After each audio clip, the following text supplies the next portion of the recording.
Con nuestro foro, hemos escuchado en otros foros de este seminario hablar sobre la disposición de tierras por parte de terratenientes, por parte de desarrollos inmobiliarios, de industrias camaroneras.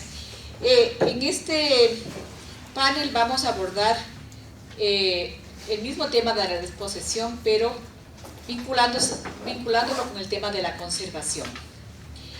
Entonces, tenemos en la mesa 4 personas.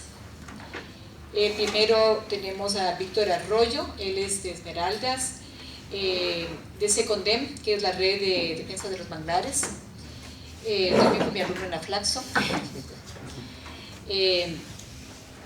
Tenemos también a Aurora Donoso, ella es del Instituto de Estudios Ecologistas del Tercer Mundo. Ella nos va a hablar sobre el canje de deuda por conservación en Galápagos. Y tenemos a Edgar Isch, quien nos va a hablar sobre el mercado de carbono y los servicios ambientales. Y yo soy Elizabeth Bravo, de Acción Ecológica, y voy a hablar sobre derechos a la naturaleza y la conservación y la conservación corporativa. Entonces vamos a empezar con Víctor, quien nos va a hablar sobre los programas de conservación en los manglares y el despojo de las comunidades. Muchas gracias, Elisa. Muy buenas tardes a todas y a todos. Gracias por permitirnos a la SECONDEM participar en este evento año a año. El año anterior también en la provincia de Esmeraldas. Pudimos también un poco evidenciar la problemática que se viene dando alrededor del ecosistema manglar y los ecosistemas marino-costeros en términos generales, ¿no? Hoy, junto a la SECONDEM, estamos trabajando un documento que quiero presentarles hoy, un documento de trabajo que tiene que ver con lo que está ocurriendo alrededor de los territorios marino-costeros y las agendas supranacionales que tienen que ver con proyectos o procesos de conservación en territorio, ¿no? Más o menos cómo aterriza esta realidad de las organizaciones supranacionales en cada uno de los territorios, ¿no? Y por organizaciones me refiero a los programas de Naciones Unidas que se implementan a partir de todas las conferencias de las partes, ¿no? Con el tema de la biodiversidad y también las conferencias de las partes sobre el cambio climático, ¿no? En todas sus ediciones, ¿no? Bien, hemos trabajado con la SECONDEM a lo largo de más de 30 años. Yo no tengo tantos años trabajando con la SECONDEM, yo trabajo con la SECONDEM desde 2010 más o menos. Ellos vienen desde los 90s, 80s, 90s, trabajando procesos fuertes de restauración de ecosistemas de manglar en territorio que han tenido resultados significativos, ¿no? Procesos de lucha junto a las organizaciones, pueblos y comunidades ancestrales del manglar. Y durante todo este tiempo hemos recopilado información que hoy un poco queremos llevarla a una mesa de debate en donde se discutan cómo estas nuevas formas de acumulación por despojo que se dan en los territorios afectan a los pueblos y a las nacionalidades y a las organizaciones del ecosistema manglar, ¿no? Digamos que a partir de estas 10 ediciones de la Conferencia de las Partes sobre la Diversidad Biológica, recién en Egipto, en la conferencia 14, se empieza a llevar adelante una agenda por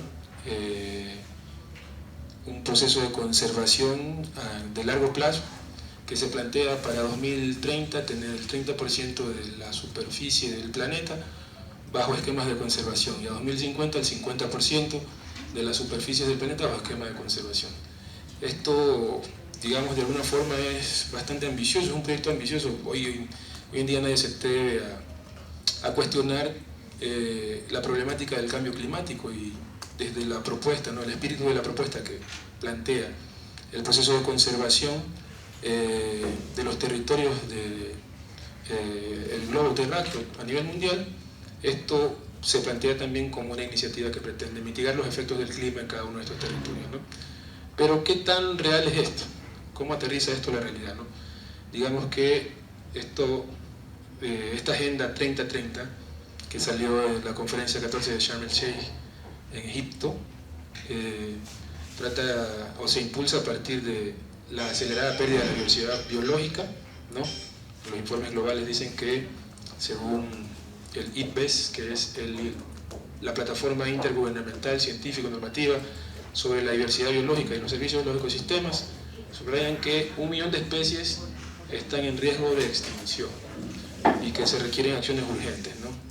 También la crisis climática, como bien lo decía el IPCC también en su informe, que bueno, estamos al borde de llegar al punto de no retorno con el asunto de la temperatura, con el incremento de la temperatura global, genera ciertas alertas, ¿no?, que alarman al mundo científico y en términos generales a la población, ¿no? Los derechos de los pueblos indígenas, reconociendo los territorios manejados por las comunidades, pueblos y nacionalidades indígenas y afrodescendientes, también es otro impulso que recibe esta agenda para su aplicación en los territorios, ¿no? Y por último, los objetivos de desarrollo sostenible también impulsan la ejecución y la realización de esta agenda en los territorios, ¿no? Digamos que el espíritu persigue integrar a los pueblos, nacionalidades del mundo en el marco de los objetivos de desarrollo sostenible 14 y 15, que tratan de detener la acelerada pérdida de la biodiversidad biológica y fomentar la protección de los recursos naturales. Todo esto a partir de la protección de áreas biodiversas, ¿no? No nos salimos de un marco normativo local, nos mantenemos dentro del marco normativo local en la SECONDEN. O sea, queremos decir con esto que nosotros reconocemos lo que el Estado ecuatoriano, el gobierno del Ecuador ha realizado para un poco definir el ordenamiento del espacio marino. Entonces nos sujetamos a lo que dice el Plan de Ordenamiento del Espacio Marino, que es una proyección desde 2017 hasta 2030, que define los espacios marinos costeros y también a los medios físicos costeros. Hay unas definiciones ahí que en el plan están bastante sujetas a cómo se definen, cómo se constituyen estos espacios, y a nosotros nos parece que es apropiado, pensando que en el caso de la definición de los medios físicos marinos costeros, nosotros siempre consideramos que un ecosistema marino costero es el que recibe la influencia de la marea oceánica hasta la más última cota. Para nosotros es importante esto porque hay territorios en el norte de Esmeraldas principalmente, que están bastante alejados de la costa, bastante lejos de la costa, y son influenciados por la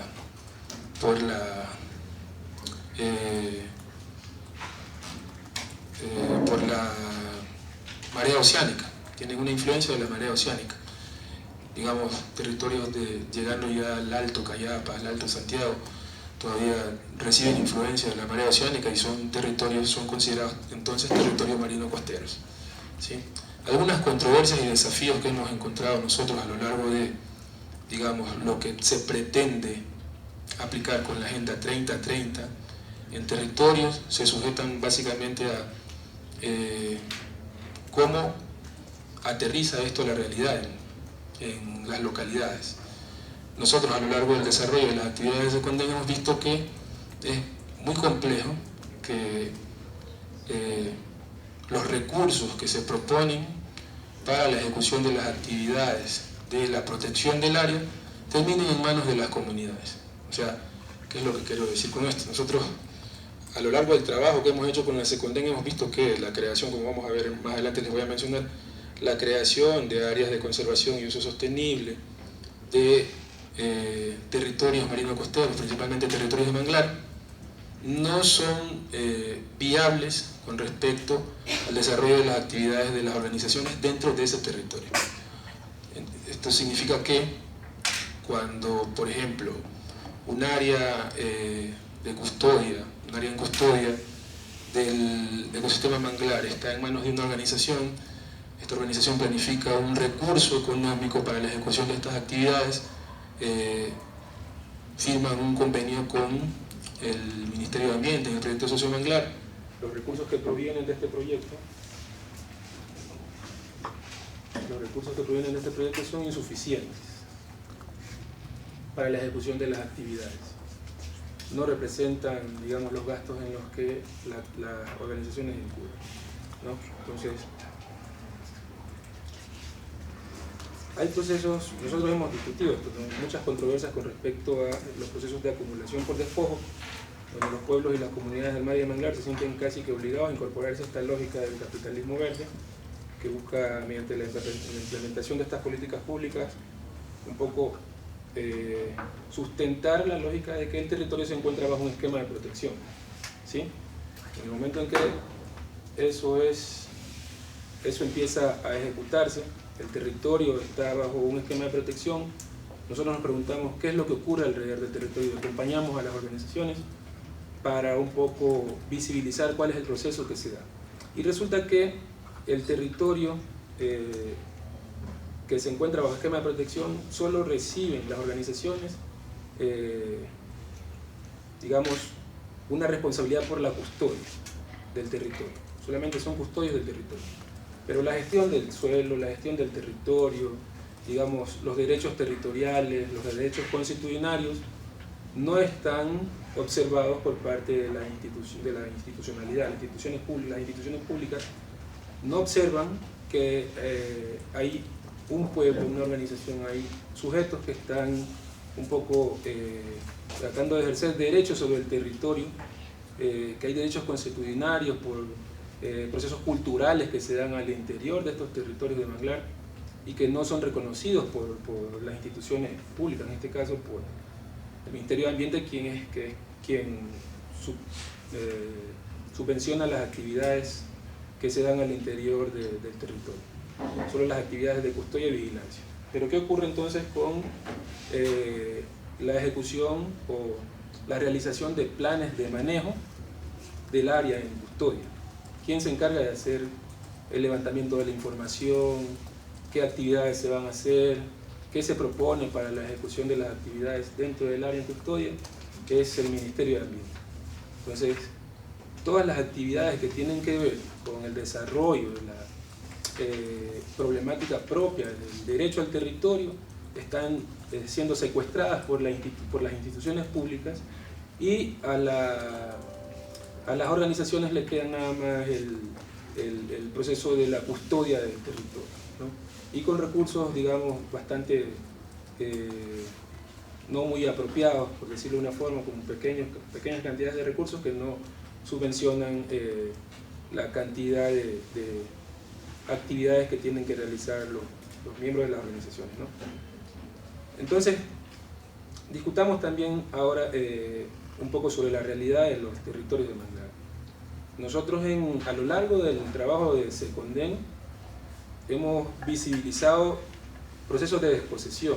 Son 220.000 hectáreas que están, digamos, en un informe de la Seconden que se llama Certificando la Destrucción, en donde se dice que desde el año de 1979, cuando el Centro de Levantamiento Integrado de Recursos Naturales por Sensores Remotos, CLIRSEN, hizo el primer sondeo de la cobertura de manglares, estableció en 1979 que existían 360.000 hectáreas de manglar.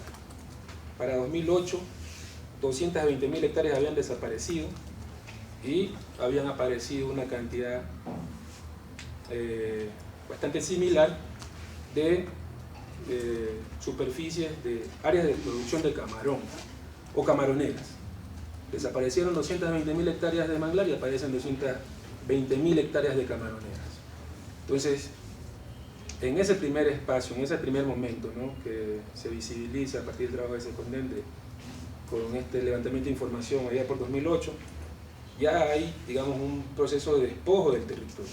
Hay una acumulación por despojo, porque si bien es cierto, los manglares son territorios que son inembargables, indivisibles, que son territorios además de uso público, dejaron de ser públicos para pasar a ser privados, y no solamente eso, sino que además desaparecieron, en su gran mayoría desaparecieron, y se crearon estas 220.000 hectáreas de pérdida de camarón, de piscinas de camarón.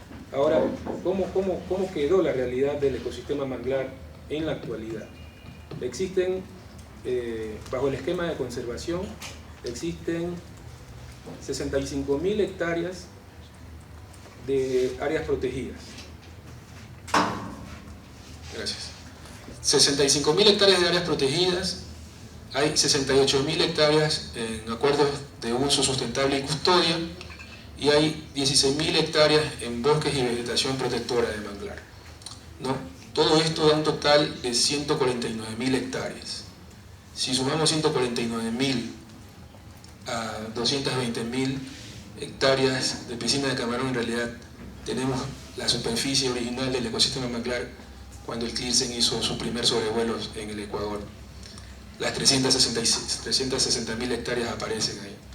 Pero bueno, ya ahora nos mantenemos bajo esta realidad, esta lógica, donde bajo esquemas de conservación hay 149.000 hectáreas, ¿sí?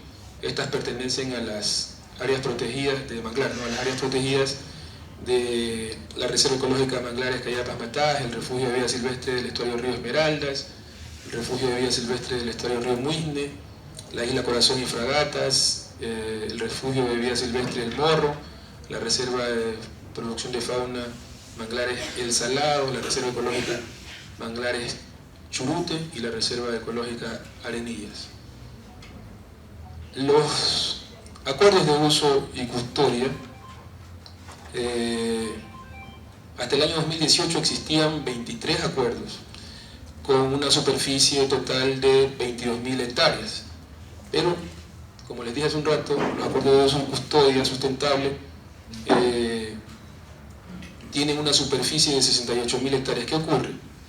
Que son más de 50 organizaciones que tienen bajo el esquema de acuerdos de uso sustentable y custodia una cantidad de 68.000 hectáreas, pero de esas solamente 23 organizaciones, 23 convenios existen registrados dentro del proyecto Sociomanglares, que son los que reciben la subvención del Estado para la ejecución de las actividades de custodia en los manglares. 22.000 hectáreas están bajo custodia, ¿no?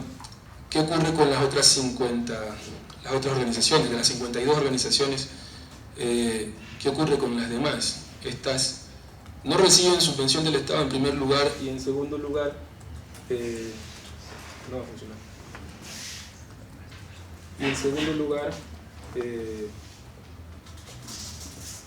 sus actividades son solventadas por todos los procesos internos de la organización.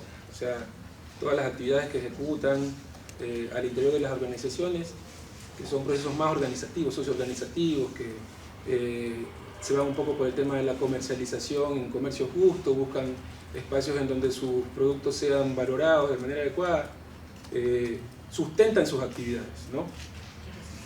25 minutos ya. Sustentan las actividades. Entonces, esa realidad es la que estamos viendo en el Ecuador, ¿no? Digamos, ahora si analizamos también las áreas marinas, las reservas marinas, en el Ecuador existen un poco más de 800.000 hectáreas de áreas protegidas. Áreas de manglar y áreas de las reservas marinas son un poco más de 800.000 hectáreas, 803.000 hectáreas. El Ecuador tiene una superficie de 25 millones de hectáreas. Lo que quiere decir que estas 803.000 hectáreas equivalen al 3.13% de superficie bajo el esquema de conservación de áreas marino-costeras, ¿no? De territorios marino-costeros. 3.13% de superficie nacional que está bajo el esquema de conservación. ¿Qué ocurre? Finalmente, el proceso de acumulación por disposición en los territorios marino-costeros nos ha dejado una lección aprendida. El Estado es muy rápido y facilita los procesos de certificación de la destrucción.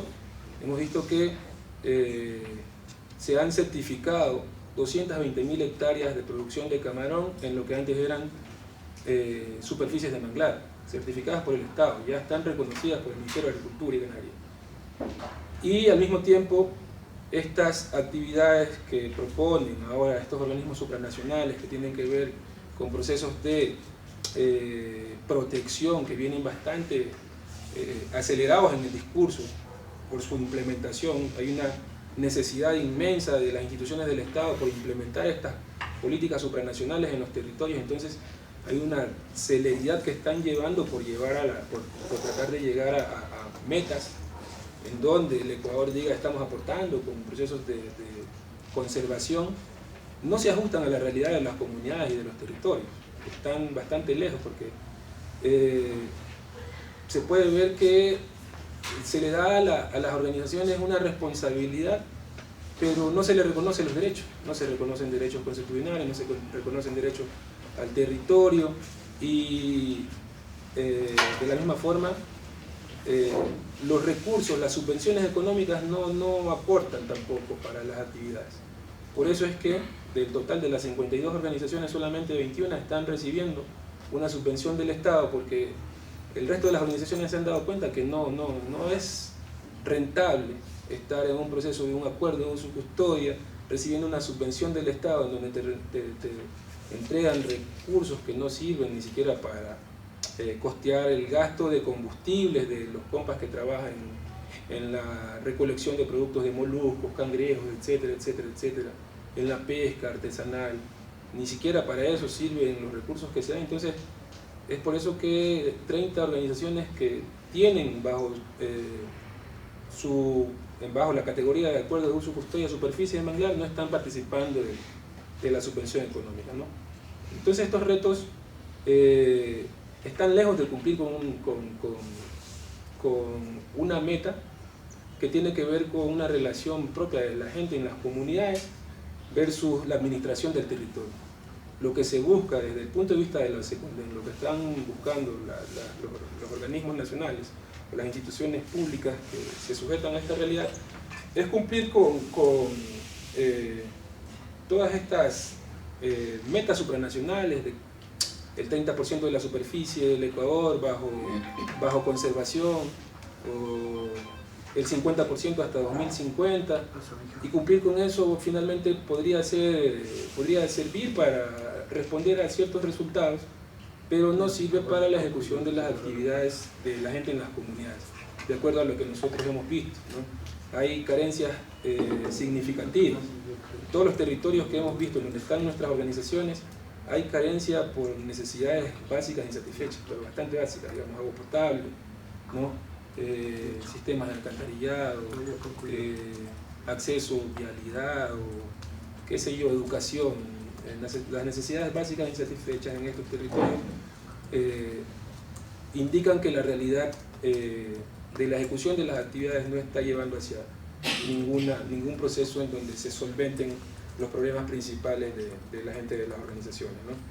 Por ahí más o menos estamos trabajando esto con la Seconden en los territorios. Para nosotros todo esto se sujeta a lo que se conoce como capitalismo verde, no están aportando a la realidad de los territorios, más bien tratan de cumplir con una agenda. Todas estas actividades tratan de cumplir con una agenda, y finalmente esto hasta ahora no he tocado tampoco los temas de la realidad nacional actual, ¿no? Digamos, hoy mismo tenemos compañeros que no pueden ir a la pesca porque sus territorios están invadidos por gente que no les permiten, ¿no? Que no les permiten salir, o que tienen que pagar una tasa por ir a la pesca. Una persona que se gana $10 en el día tiene que pagar $5 para irse a pescar. Entonces, esto sin tocar esos temas, esa realidad es propia de los territorios de nuestras organizaciones. Incluso gente de nuestras organizaciones ha tenido que salir de sus territorios, abandonar sus casas y todo, por salvaguardar su seguridad. Sin tocar eso, esta realidad para nosotros no es nada más que una pantalla que trata un poco de visibilizar cómo a partir del capitalismo verde se producen procesos de acumulación por desposesión, nada más. Hasta ahí. Muchas gracias.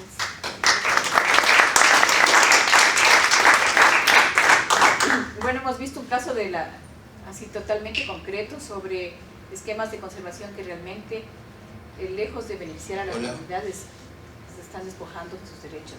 Yo voy a presentar ahora un trabajo sobre la conservación corporativa.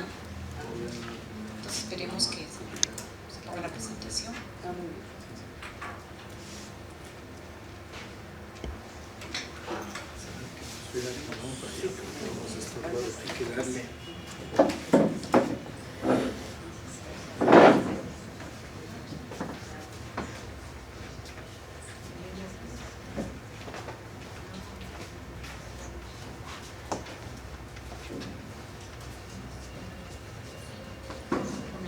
¿Se apaga la luz de delante?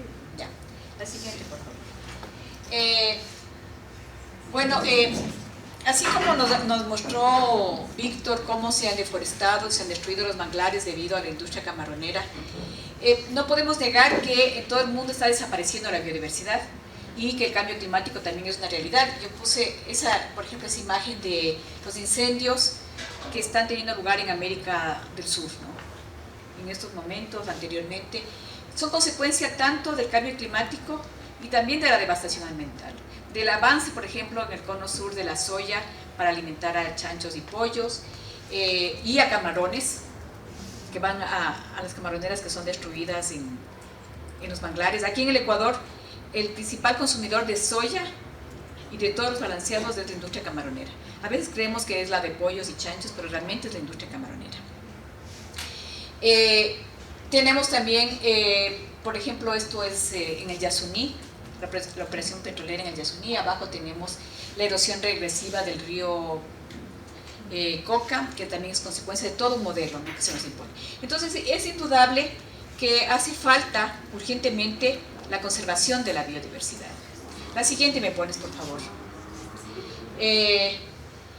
Sin embargo, ¿qué hacemos para conservar la biodiversidad? Tenemos dos modelos. El uno es una conservación basada en mercado, el modelo del que nos habló Víctor, por ejemplo, y el otro es mirar desde la perspectiva de los derechos de la naturaleza. Entonces, dentro de la conservación del mercado tenemos, por ejemplo, los canjes de deuda por conservación, que nos va a hablar Aurora, los permisos negociables de biodiversidad, los biocréditos, finanzas sustentables, soluciones basadas en la naturaleza. Son todos estos vocabularios que se utilizan, por ejemplo, en el convenio de cambio climático que está teniendo lugar en estos días en Cali. También nos habló un poco de esto, Víctor, de biodiversidad, perdón, de biodiversidad. La siguiente, por favor. Pero si vemos un poquito desde el punto de vista de los derechos humanos, el relator especial de derechos humanos que acaba de salir, David Boyd, él escribió un último documento donde habla sobre la conservación colonial o conservación de fortaleza, le ponerle ese nombre, ¿no? Entonces él dice que es un tipo racista de conservación. Se basa en el hecho de que no se puede confiar a los indígenas el cuidado de sus propios territorios. Se aplica este concepto también a las poblaciones de manglar, por ejemplo. Se les ve muchas veces como molestia a las poblaciones en las áreas protegidas. Y hay que resolver el problema. Cuando nosotros sabemos que realmente la población local son los expertos de naturaleza. O sea, ¿quién sabe más sobre el manejo del manglar que los pobladores tradicionales del manglar? ¿O quién sabe más sobre la selva que los pobladores tradicionales de la selva? Pero desde el punto de vista de esta conservación colonial o conservación de fortaleza se les ve como unos intrusos, porque no obedecen a los planes de manejo hechos desde un escritorio, por ejemplo, en un Ministerio del Ambiente. La siguiente. El relator especial rechaza explícitamente los prejuicios étnicos y raciales que han permitido una conservación excluyente reconocida dentro del discurso conservacionista formal, los esfuerzos por salvaguardar la biodiversidad sin salvaguardar los derechos de los pueblos, perpetúa los abusos contra derechos humanos sin lograr los resultados deseados. Por ejemplo, en el caso que nos habló Víctor hace un momento, no se van a conseguir los resultados deseados de conservación de la biodiversidad, porque además se siguen dando concesiones sobre manglares, o siguen habiendo muchísima de la operación camaronera es ilegal en el Ecuador, ¿no? Y no tiene consecuencias negativas, como por ejemplo se les puede castigar a poblaciones que firman estos convenios con el Ministerio del Ambiente y no cumplen todos los riesgos. Eso ya se ha visto, por ejemplo, en Socio Bosque. Yo me imagino que en Socio Manglar habrán casos similares. La siguiente, por favor. Entonces a los sumos se les asigna el rol de guardaparques. Eso es una fotografía de guardaparques de un parque nacional en Brasil, donde la población local es guardaparques. Entonces ahí se les pone ese rol, pero dejan de ser dueños soberanos de su territorio. También otra problemática es el turismo. Eso es un problema súper grave en el África, por ejemplo. Recién estuvimos en una conferencia de una compañera de Tanzania, donde el problema de la conservación en áreas protegidas es realmente dramática. Entonces tenemos, por ejemplo, que los Masái son desplazados por el turismo. Inclusive imagínense que en el África se desplaza población local para hacer turismo y los turistas pueden ir a hacer cacería mayor. Con cacería mayor me refiero a rinocerontes, o sea, esos animales súper grandes, ¿no? ¿Se acuerdan cuando el ex rey de España fue sorprendido cazando, creo que leones, mientras la gente estaba en una crisis económica terrible? Bueno, ese tipo de turismo es el que se promueve en el África mientras se desplaza y muchas veces con fuerza policial a la población local. La siguiente, por favor. Aquí en el Ecuador también se ha visto que existe compra de tierras con fines de conservación. Entonces tenemos que millones de hectáreas son compradas con fines de conservación en el mundo y en el Ecuador también no es una excepción. Esta es un mapa que saqué de una organización conservacionista donde muestran todas las reservas que tienen en el Ecuador. Tienen 18 reservas en lugares porque quienes trabajan ahí son biólogos, por ejemplo expertos en aves, entonces ellos saben dónde hay la mayor cantidad de aves y van a comprar justamente ahí las tierras. No importa si en esas tierras hay poblaciones indígenas, poblaciones campesinas, montubias, etc. Y hay muchas organizaciones en el Ecuador que están bajo este esquema y en el mundo también. Hay una organización muy grande de conservación que es la mayor terrateniente del mundo por el esquema de compra de tierras para la conservación. También, por ejemplo, en el convenio de biodiversidad se habla de positivo con la naturaleza. Es un mensaje que se comenzó a poner y querían incluir en los textos del convenio de biodiversidad. Muchos países se opusieron, no hubo consenso, entonces no sé si en este COP se vuelva a introducir este concepto, digamos, ¿no? Pero es un mecanismo de maquillaje verde dirigido a las empresas que son las que destruyen la biodiversidad. Entonces son formas que se llaman, habla tanto ahora de la transición ecológica para una economía más sustentable, se dice, sin abordar realmente las causas subyacentes de los problemas que destruyen la biodiversidad y además que existen siempre relaciones de poder en los territorios, ¿no? Entonces, me pones la siguiente, por favor. Tenemos algunos ejemplos del Ecuador que voy a presentar a continuación. Son en el sur del Ecuador, donde hay dos proyectos mineros, el uno se llama Guarinza y el otro es Mirador, Fruta del Norte, específicamente, la siguiente. Entonces tenemos, por ejemplo, el caso de WSI y el proyecto Guarinza. Ahí le dicen el donante, es una empresa minera que se llama Solaris Resources Inc., que es subsidiaria de la canadiense Lowell. Los objetivos de este convenio son evaluar la prefactibilidad del desarrollo minero sin pérdida neta de biodiversidad, no sé qué significa eso, no sé si se puede hacer minería sin que haya pérdida neta de biodiversidad. Metodologías para mitigar los impactos potenciales del proyecto en biodiversidad y servicios ecosistémicos, y diseñar un marco referencial nacional para mitigar pérdidas de biodiversidad en proyectos de desarrollo, entiendas en este caso proyectos mineros. Entonces la empresa Solaris le entrega una cantidad a esta organización de conservación para que haga este trabajo. Es evidentemente un caso de maquillaje verde. La siguiente. Tenemos también el caso Lundin, que es el que está en Fruta del Norte, y en este caso tiene un acuerdo con Conservación Internacional. Lundin opera el campo Fruta del Norte y destina $99.000 para el plan de refugio de vida silvestre El Zarza. Para mí, es inaceptable, pero inclusive la cantidad es inaceptable, ¿no es cierto? El refugio de vida silvestre La Zarza está en la zona de influencia del proyecto minero y parte de este acuerdo es el Ministerio del Ambiente. Y esto yo saqué del sitio web de Lundin, donde se ve uno de los encargados, no, él es uno de los encargados de la conservación con haciendo monitoreo de ranas en la zarza, mientras la empresa al lado está destruyendo el territorio. Tenemos también el caso de Santa Priscila, que es la mayor camaronera del Ecuador, y en alguna fuente que encontré dice que es la mayor exportadora de camarón del mundo en este momento. Esta empresa tiene como, ¿cuántas eran? 57 camaroneras en diferentes partes del Ecuador, pero algunas de sus camaroneras están en la zona de influencia de Manglares Churruti, de que también nos habló Víctor, ¿no es cierto? Entonces, generosamente, Santa Lucía ha firmado un convenio con el MATE, con el Ministerio del Ambiente, para dar algunos fondos para fortalecer el sistema de manejo del área protegida. El Ministerio señaló que eso saqué del sitio web de Santa Priscila, dice, este compromiso busca apoyar a las comunidades aledañas a Santa Priscila e implementar proyectos de conservación de manera conjunta, como también fomentar una producción camaronera sustentable en el país.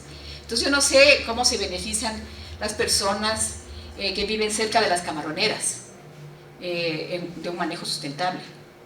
Difícilmente, ¿no?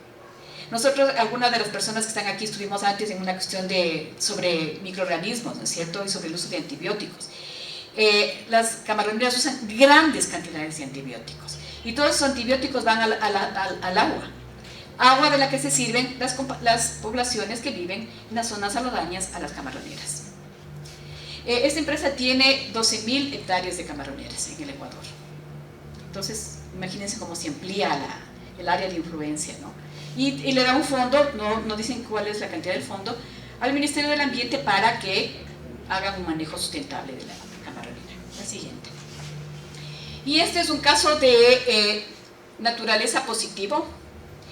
Es el caso de la empresa Amaggi de Brasil. Esta es la mayor exportadora de soya del mundo. Bueno, en el Brasil todo está lo más grande del mundo, ¿no?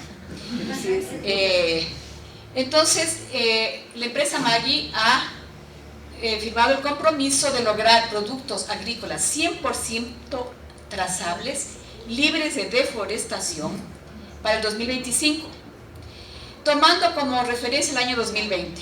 Esa empresa está trabajando desde hace décadas. Entonces imagínense cuánta deforestación habrá hecho, pero ahora va a tener su certificado de positivo para la naturaleza, porque desde el año 2020 hacia el 2025 no va a deforestar.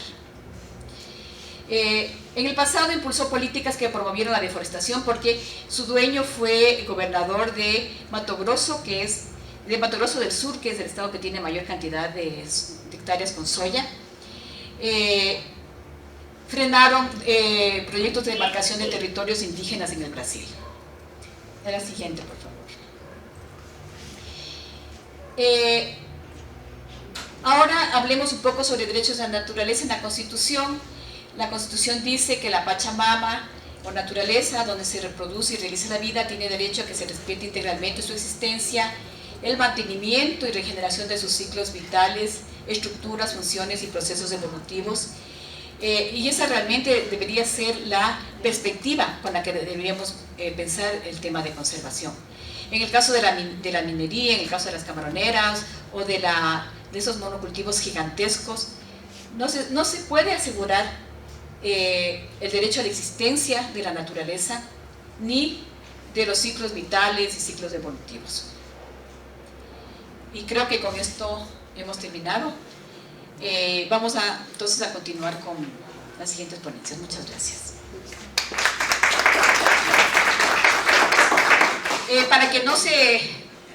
Para que no se muevan las personas que estaban acá adelante, vamos a invitar a Aurora Donoso, quien nos va a hablar sobre el canje de deuda por conservación en Galápagos.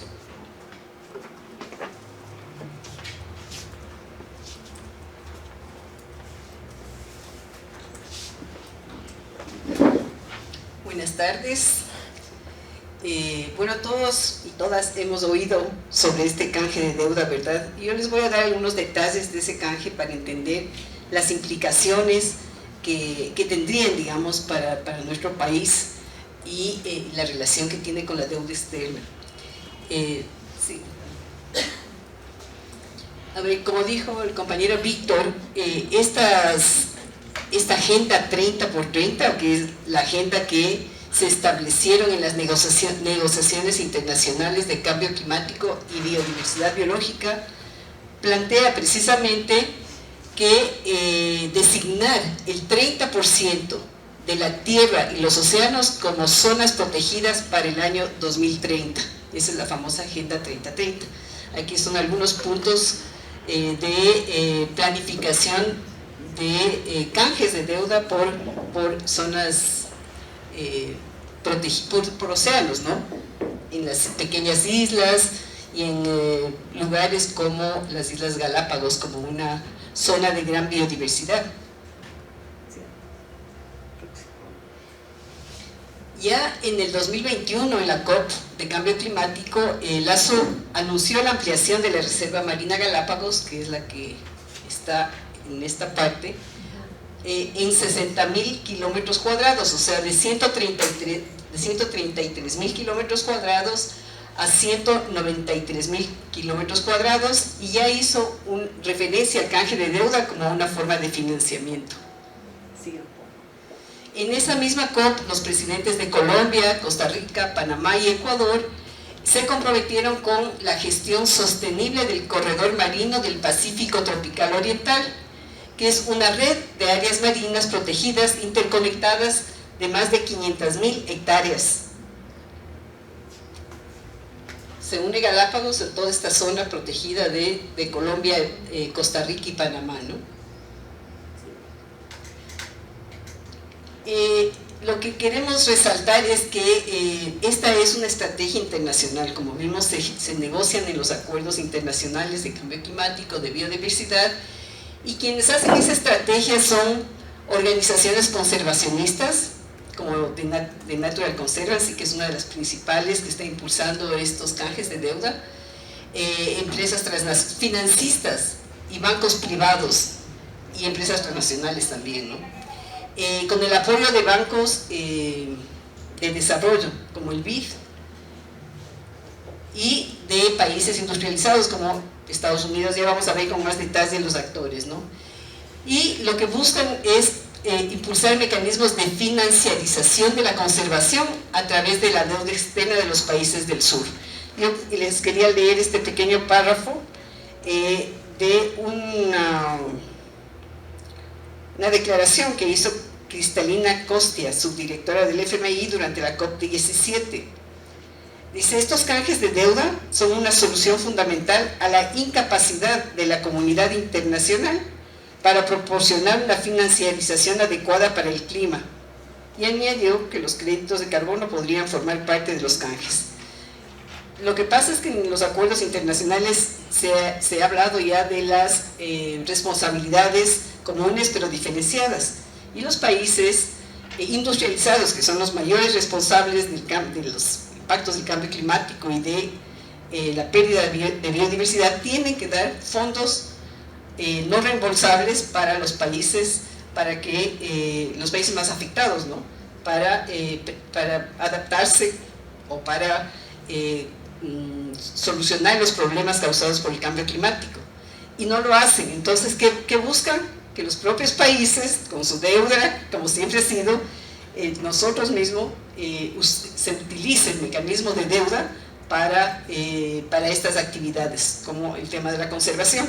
Entonces, realmente ellos se ahorran en aportar en estos convenios, y enseguida dice, bueno, usemos el mismo mecanismo de deuda, ¿no? Como el canje de deuda por conservación.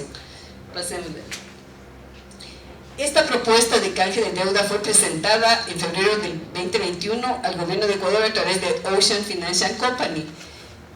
A través de Robert Weddy, es el hombre que está acá. Él era consultor del TNC y él creó esta Ocean Finance Company precisamente para impulsar los canjes de deuda por naturaleza. Ya lo hicieron con las Islas Seychelles. Lo han hecho en varios países ya, no me acuerdo los nombres, en Belice y algunos más. Y ya en mayo del 23 el gobierno de LASO anunció el gran canje de deuda, ¿no? El más grande del mundo, para la conservación de la Reserva Marina Galápagos y su ampliación.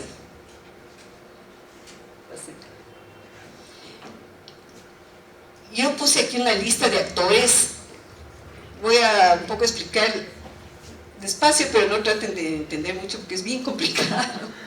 Porque hay cantidad de intermediarios y realmente esos intermediarios son los que se hacen los grandes negocios en estos canjes. Entonces, por ejemplo, tenemos intermediarios del sector privado con fines de lucro y ligados al sector financiero. Entonces aquí hay este Blue Financing Designed Activity Company, que es del mismo Warehouse, Robert Waring, que es un intermediario, ¿no?, que se estableció, registrado en Irlanda. Tenemos el Credit Suisse, un banco privado suizo que saben que quebró, ¿no es cierto? Hace poco hubo un gran escándalo de lavado de activos, pero está en el negocio ahora del canje de deuda. El Bank of New York Mellon como agente de línea de crédito. Lo que es interesante aquí es que vemos, ahora se está proponiendo un nuevo canje de deuda, ¿no?, por conservación de la Amazonía, así dicen, ¿no?, de la Amazonía. Y está, por ejemplo, JP Morgan, uno de los grandes bancos privados que siempre ha estado en el negocio de la deuda. Pero lo que llama la atención aquí, no llama la atención porque así mismo ha sido, digamos, que que el BID, por ejemplo, los bancos de desarrollo y agencias de Estados Unidos están avalando estos canjes de deuda. El BID dio una garantía de $85. ¿Millones? 85 millones. No sería raro que sea 85. Bueno, 85 millones. La US International Development Finance Corporation es una agencia de los Estados Unidos de América que garantizó con un seguro de riesgo político, ¿ya? O sea que si hay una acción en contra por ejemplo, aquí de la firma de este acuerdo, se aplica esta garantía, este seguro, ¿no? Por el valor del préstamo de 656 millones. Y esta garantía, digamos, este fondo que da la Agencia de Estados Unidos, incluye el incumplimiento del laudo arbitral.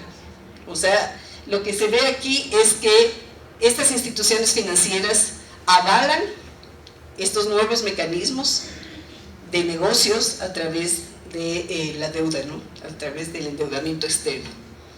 Y luego tenemos instituciones privadas que otorgan el capital inicial y que conformaron y registraron el Galapagos Life Fund, que es la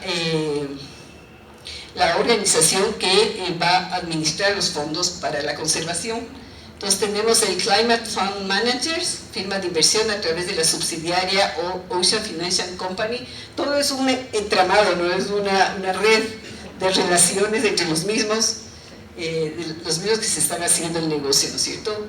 Después hay una fundación que se llama Più Vettarelli, que son unos italianos millonarios, Ocean Legacy Project, con el apoyo de Aqua Blue Investment, y que proporcionaron el capital inicial y establecieron el Galapagos Life Fund.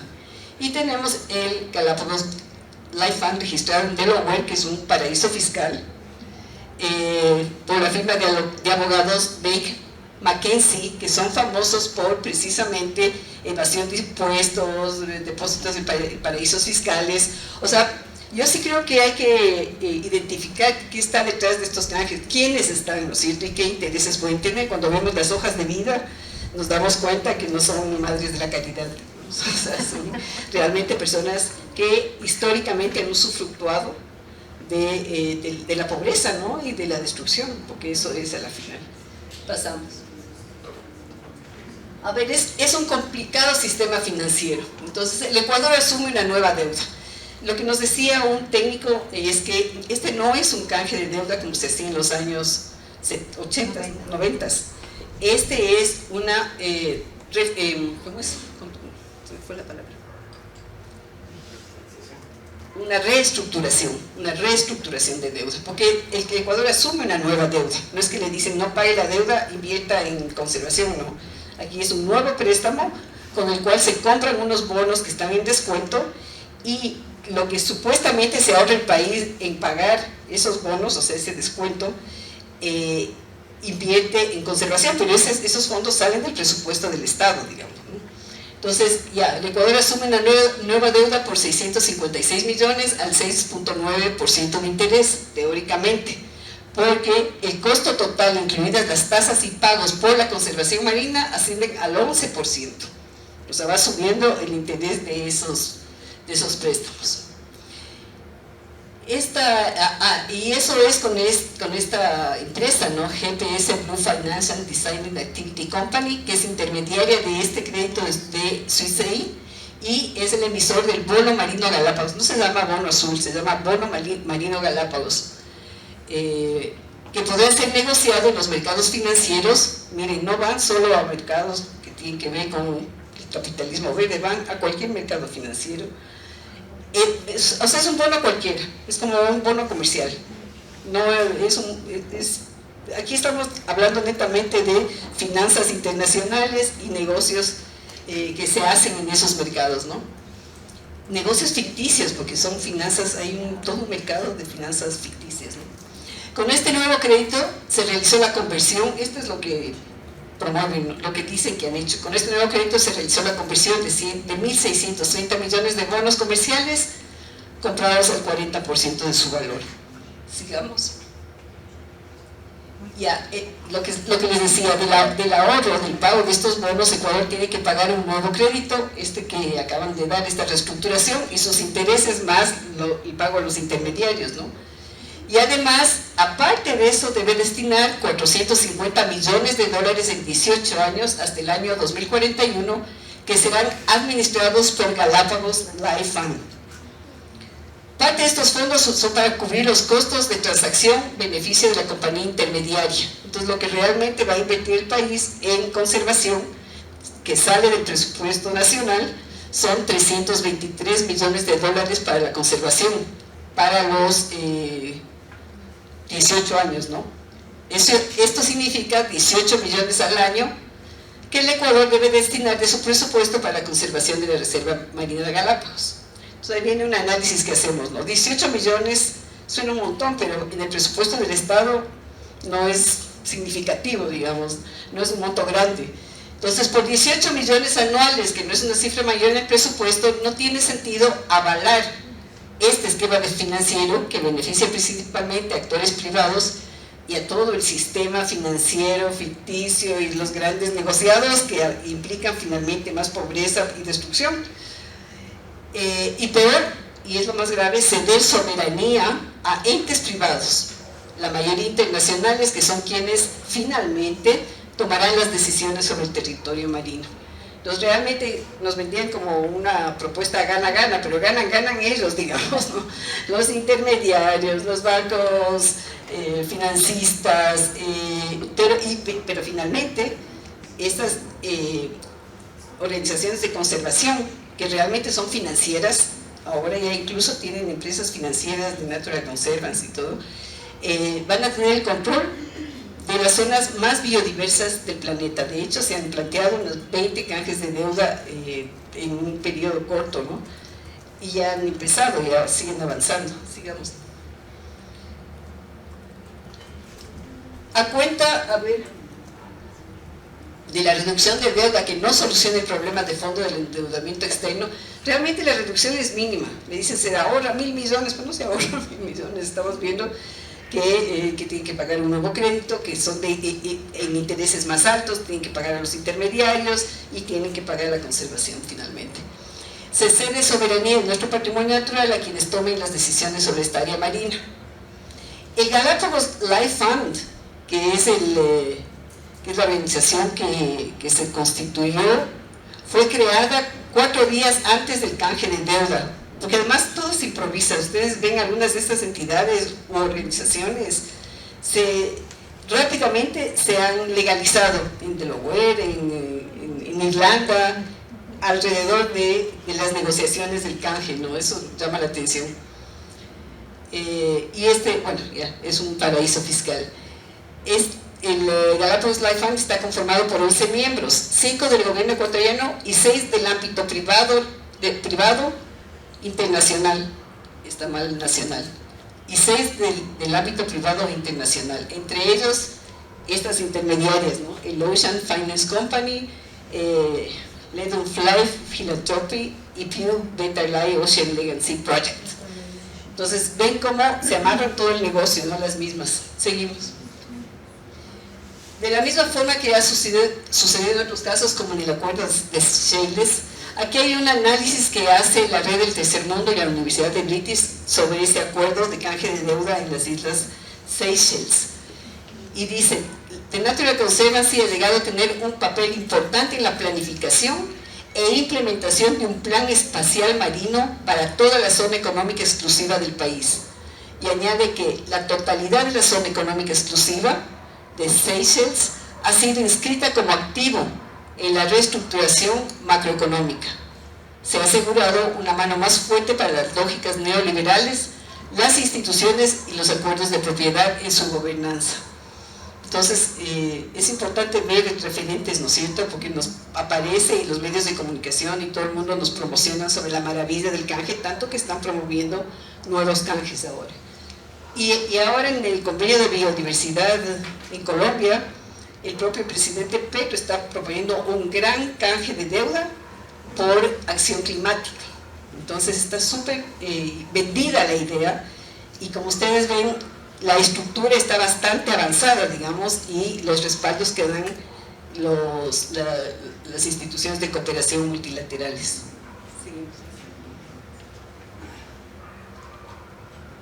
Bajo el discurso de conservación y desarrollo sostenible, el riesgo es que los bonos azules pueden incluir todo tipo de grandes inversiones en proyectos asociados a los océanos.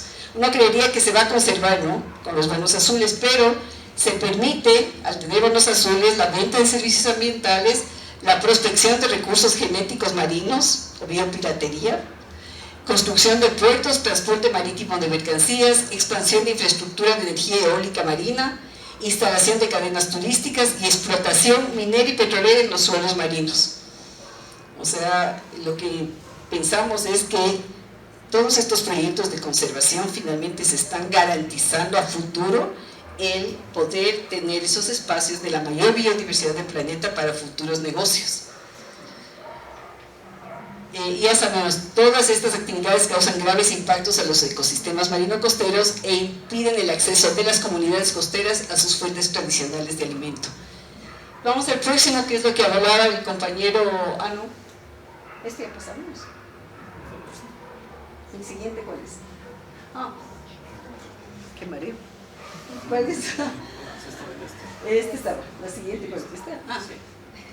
Ah, claro, es que esto era como en el caso de Ecuador, esta Ocean Financial Company propone, entre los beneficios que ofrece, el secuestro de carbono o el crecimiento de las industrias asociadas con el océano. La otra, esta Let Them Fly Philanthropy, incluye asociaciones para promover el desarrollo sostenible y protección del medio ambiente con áreas focales como la pesca, la minería en aguas profundas. Y la otra, que es parte del Galápagos Life Fund, propone áreas marinas protegidas a gran escala, ¿no? Entonces, este es un despojo total, porque se están privatizando las áreas marinas, territorios marinos y costeros y selvas amazónicas ahora, ¿no? Se propone en manos de organizaciones que son más bien financieras, ¿no?, pero que ven el negocio futuro de la biodiversidad, se garantizan, ¿no? Y el siguiente es este. Ah, es lo que decía, ya se ha anunciado estos días, ¿no?, que hay un nuevo canje de deuda por corredores amazónicos, y estas son las declaraciones del entonces ministro de Finanzas, ¿no?, pero sabemos que el actual gobierno tiene la misma lógica, ¿no?, o peor, tal vez.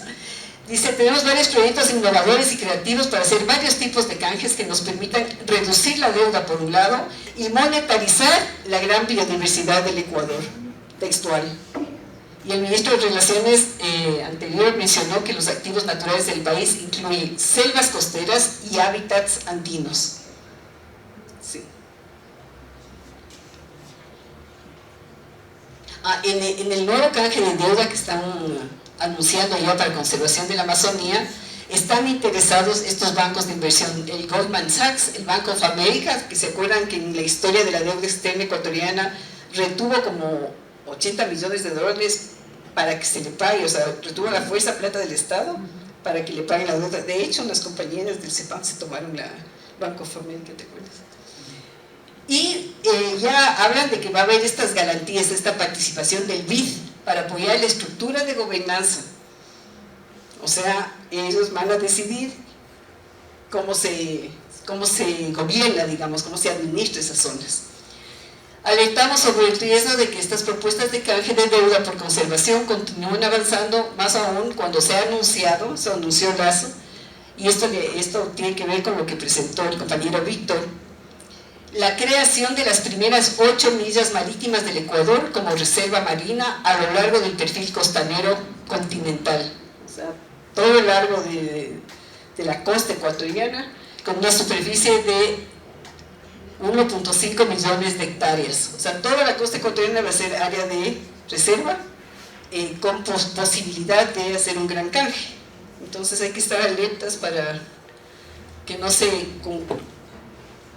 culminen, no se den estos acuerdos. Es en esta zona en donde se desarrolla la vida y las actividades de miles de personas de pueblos marino-costeros que se verían excluidos y despojados de sus territorios ancestrales. Ya, esta fue una reunión que hicimos el año pasado de pueblos marino-costeros, ahí estuvo la Secondem también, y ellos mencionan ahí que los pueblos que habitamos los territorios marino-costeros somos pueblos ancestrales que venimos cuidando y coexistiendo en ellos. Los pueblos defendemos la vida, la soberanía alimentaria, la soberanía territorial. Esto ha permitido que estos territorios se mantengan y conserven. Las propuestas nacionales e internacionales de conservación, como se han estado realizando, han significado en la realidad la prohibición del uso de los territorios y por tanto el despojo de los pueblos ancestrales. Pero tampoco han cumplido con los fines de conservación anunciados, pues continúa la pesca industrial y la instalación de las industrias camaroneras generando graves conflictos socioambientales con las comunidades marino-costeras. Y en el caso de la Condemar, las 200 millas de mar territorial se redujeron a 12 millas, permitiendo que la pesca industrial capture inmensas cantidades de especies marinas, impactando gravemente a la pesca artesanal y a la seguridad y soberanía alimentaria del país. Esto para ver la gravedad realmente del despojo que estas propuestas implican, ¿no? Y que han venido, porque se han venido construyendo, ¿no? Seguimos. ¿Ya? Ya se acabó.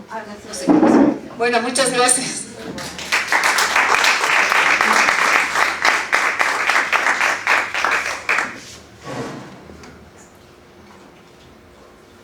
Bueno, invitamos a los ponentes que volvamos porque creo que Edgar no tiene presentación, ¿no? No tiene PowerPoint, sí tiene presentación. Sí, PowerPoint.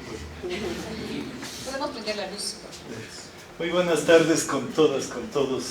Un gusto estar hoy con ustedes. Yo en realidad soy profesor.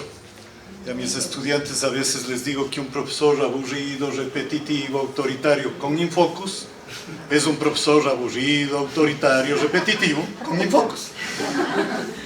No necesariamente el instrumento nos cambia.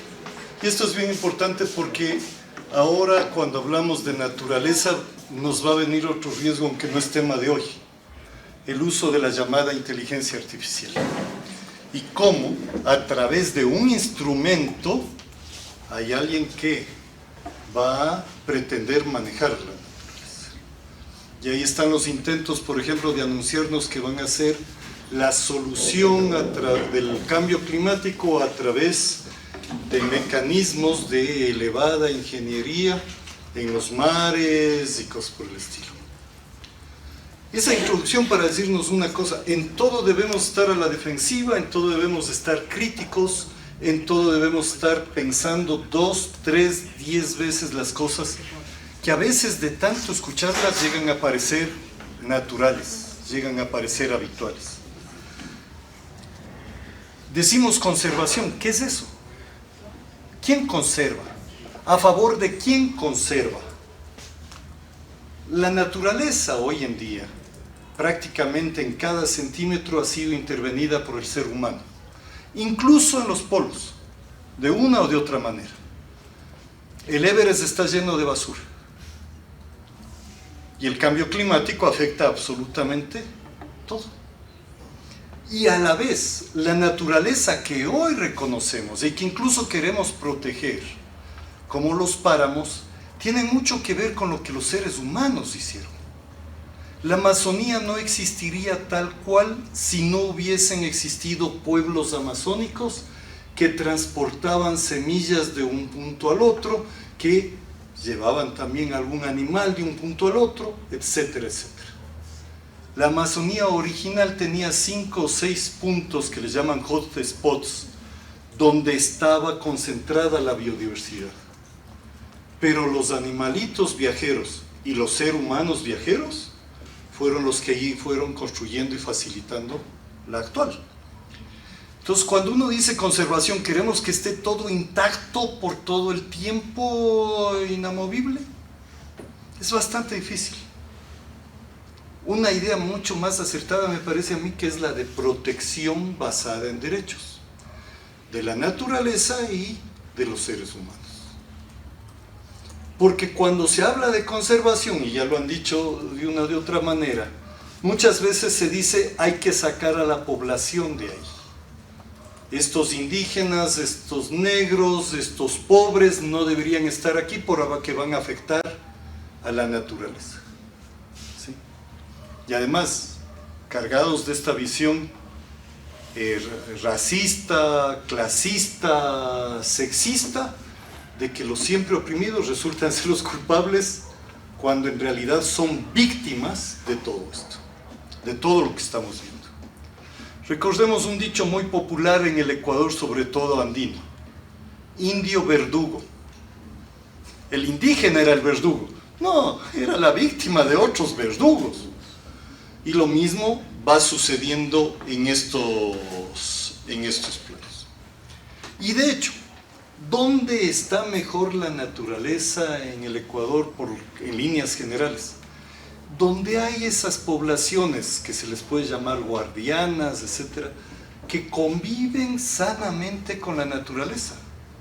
Los mejores sitios de selva amazónica es donde los indígenas amazónicos han sostenido esa relación sana, respetuosa, incluso espiritual con la naturaleza. Las mejores áreas de protección de los páramos, igual, y del manglar ya nos han hablado. Es con la gente que tiene que cuidarse, y no al revés. Y es con la gente que siempre estuvo ahí, que siempre protegió eso, y no al revés, porque ya tenemos otros fenómenos bastante distintos. Entonces, claro, hablamos de protección y a partir de respeto y de derechos, de las dos cosas. Luego, vemos nosotros que esta naturaleza que ya está intervenida, entonces hay intereses de conservarla. Pero, como en todo, tenemos que preguntarnos de dónde viene ese interés, quiénes son los interesados, a favor de quién quieren conservar. Porque de lo contrario, tenemos que recordar que incluso a seres humanos se les trató como animales. Que en el caso de Estados Unidos se hicieron las reservas y reservorios indígenas. Se metió a seres humanos aquí. Se aceptaba que existían, que eran distintos, pero no quiero tener relación con ellos, no quiero... Cuidado, mi hijita se enamore de un indígena, ¿no es cierto? Que estén a distancia. Es el apartheid. Somos distintos, reconocemos que existimos, pero ningún contacto. El apartheid que vivió Mandela en Sudáfrica, el apartheid que viven ahora los palestinos y otros pueblos dentro de Israel. Crimen de lesa humanidad, se dice ahora. Pero esa visión la tenemos también con la naturaleza. Y entonces a veces la gran fórmula de conservación resulta que es el zoológico. Estamos conservando especies, nos dicen. Y esa puede ser una medida transitoria, tal vez.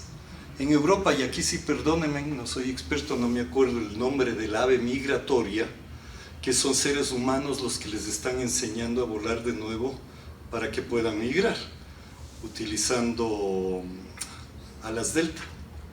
Y los pajaritos le siguen al cuidador que estaba con las alas delta, etc. y les están enseñando a las aves que perdieron en su instinto la vía de migración regular que siempre tuvieron. ¿Pero por qué se ven obligados a hacer eso? Porque otros seres humanos aniquilaron las aves, impidieron que lleguen a donde tenían que llegar, porque si es que era una zona pantanosa, pues ya la pusieron por encima cemento y todo lo demás, y las pobres aves estaban complicadas. No se trata de tener museos, entonces, de lo que se trata en realidad, si hablamos de esta relación adecuada, etcétera, es pasar a una condición en que la naturaleza pueda expresarse en su integridad, con todo lo que nos da, pero también con todo lo que nosotros debemos proteger. Esto, claro, parece simple, pero no es tanto. Y las exposiciones anteriores hicieron una aclaración adicional. La conservación, entonces, muchas veces se vuelve una trampa para el despojo. Y el despojo es el camino, el despojo de muchos es el camino para que pocos concentren la riqueza, concentren las posibilidades de vida, etcétera, etcétera. Es triste decirlo, el capitalismo en su crisis integral a ratos nos pone frente a esta disyuntiva, ¿no?, de Rosa Luxemburgo, o socialismo a barbarie, pero lo triste es que cada vez parece que estamos más cerca de la barbarie en todos los sentidos de la vida. Cada día escuchamos cosas realmente, auténticamente bárbaras, que ni siquiera las escuchábamos años atrás. Les pongo solo ejemplo del señor Milei en Argentina, que plantea que si es un buen negocio se puede vender niños y se puede vender a las criaturas. ¿Sí? Después ya disimuló un poquito, pero eso es lo que dijo. O que dijo el mismo señor Milei y la señora vicepresidenta del Ecuador de que la educación no es un derecho. El despojo de muchos permite la acumulación de pocos.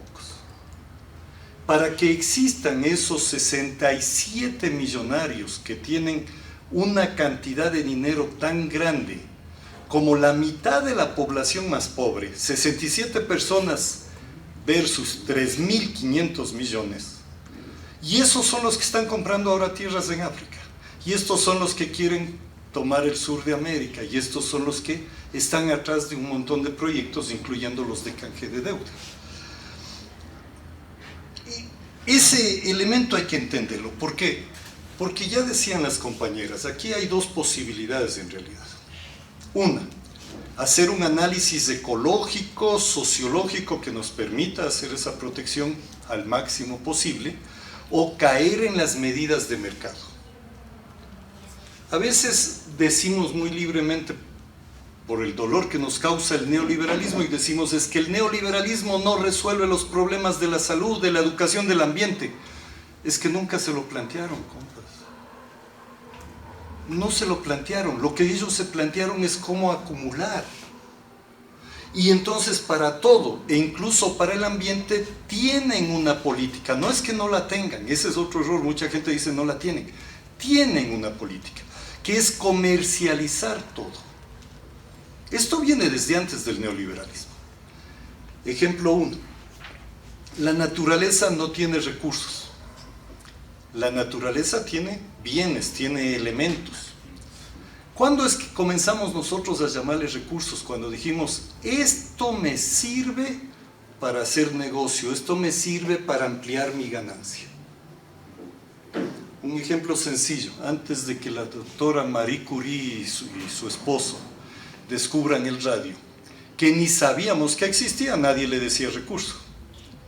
Cuando descubrió que había el radio, nadie dijo que era un recurso. Cuando alguien dijo, de aquí podemos tener la radioactividad que nos permite hacer esto, esto otro, ahora pasa a ser recurso. Fíjense, es un problema de concepción, no es un problema de realidad. Y eso pasó a ser lo mismo con los famosos servicios ambientales o servicios ecológicos. En la naturaleza lo que encontramos es funciones que tienen los ecosistemas, las especies, etc. ¿Cuándo es que comenzamos a decir servicios ambientales? Cuando dijimos, esta función de la naturaleza yo la puedo aprovechar. el páramo regula el ciclo del agua, entonces veamos cómo lo aprovecho. Y ahí comienzo a pagar por servicios ambientales. Y nos dicen que es para conservar y para proteger. Pero no funciona porque el fondo es económico y de interés privado y no es un fondo realmente ecológico y de interés colectivo. Ejemplo, en la provincia de Imbabura se hizo un gran experimento, grande no tanto por la extensión, sino por la difusión internacional que tenía. Se hizo ejemplo internacional de un sistema de pago por servicios ambientales. ¿Qué es lo que ofrecían? Estos campesinos, mejor dicho, ya ni la mayoría ni siquiera eran campesinos, estos propietarios de esta zona de páramo, les vamos a pagar para que protejan. Luego les explico cómo era el pago. ¿El pago cómo era? El pago era en realidad calcular, si usted usaba este páramo en papas, en producir papas, iba a obtener esta ganancia al año. Por tanto, le compensamos, más bien, deje de hacer la producción de papas. Nosotros le vamos a pagar para que deje al páramo. Primera forma de engaño aquí. Esta gente no estaba produciendo papas. Esta gente no tenía interés de producir papas. Los que le metieron el interés y el cálculo de las papas fueron los generadores del sistema de pago de servicios ambientales. No vivían ahí, la mayoría vivían en la ciudad, subían de cuando en cuando a la cacería de unos conejos, a coger lo que sea. Después hizo un estudio un poquito más profundo, tratando de ver cómo mismo era la cosa. Y resulta que en realidad la ciudad de Pimampiro recibía el agua de acá y estábamos pagando por el agua de acá, del otro lado. O sea que no era cierto que se estaba garantizando el agua para la población y para el agro. Era agua que estaba natural. ¿Qué es lo que pasa cuando se hace esto? Que le metemos a la gente la lógica del costo-beneficio. ¿Cuánto voy a poner? ¿Cuánto voy a invertir? ¿Cuánto voy a ceder? ¿Y cuánto puedo obtener? ¿Cuánto puedo ganar? Y el rato que le metiste en esa lógica, llega un momento en que te dicen, sí me están pagando, sí me están dando unos dolaritos por proteger el páramo, porque además siempre son cantidades mínimas. Pero resulta que la papa subió de precio, ahora es mejor negocio poner papa, ponen papa. Porque no se formó conciencia. Lo que se formó es interés monetario. Esa es una de las falsas soluciones. O sea, no es oponerse por oponerse, sino que la realidad demuestra que esto funciona así. Y el propio Banco Mundial hizo un análisis de sistemas de pago de los servicios ambientales en agua, en bosques y en alguna otra cosa. Y llegó a la conclusión de que no servían. Pero como son dogmáticos neoliberales, la conclusión final fue, ahora sí que hay que hacer que el sistema funcione para los pobres. Porque tuvieron que reconocer que en más de 200 casos no funcionaba. Y en otro estudio, en más de 200 casos de infraestructura, de privatizaciones y todo lo demás, dijeron 3 pudieron haber sido distintos, pero en todos los casos subió el precio, en todos los casos del servicio público, en todos los casos del servicio público se hizo menos accesible, etcétera, etcétera. Ellos mismos a veces les da ataques de honestidad y dicen las cosas, ataques breves, por si acaso están bien vacunados contra eso, pero a veces algún técnico dice la verdad. Entonces, ¿sirve para protección de la naturaleza o para conservación? No sirve. Lo han demostrado en realidad ellos mismos. Y una forma de los servicios ambientales, ¿sí?, es el mercado de carbono. Algunos, como yo, entendimos qué era el mercado de carbono a través de un texto que espero que siga en el internet y que les recomiendo, chiquito. Se llama Kioto para muy tontos. Por ahí entendí yo. ¿Por qué? Porque igual que las cosas de ahora, primero dijeron, sí, hay que limitar los gases de efecto invernadero, especialmente el CO2. Pero para hacerlo les vamos a dar unos años plazo para que suban toda la cantidad de emisiones de CO2 que les dé la gana. Primera cosa, ya es una trampa, no se suponía que íbamos a bajar la emisión, están dando plazo para subir. Y luego, al país que más utiliza CO2, o mejor dicho, emite CO2, le vamos a dar la posibilidad de que compre al que no ha emitido. Un país atrasado, técnicamente, no sé qué, capaz que emite poquito. El otro emite más, pero quiere emitir por encima del límite que se supone que es permitido, simplemente compra la posibilidad acá. ¿Hemos reducido a escala mundial entonces el CO2 o la emisión de CO2? No. El mecanismo está hecho para seguir aumentando. Ya sabemos las consecuencias.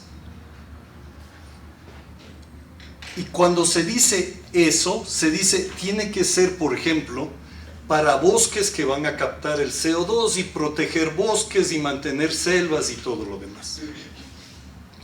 Tampoco ha funcionado. Primero, porque el capitalismo es corrupto.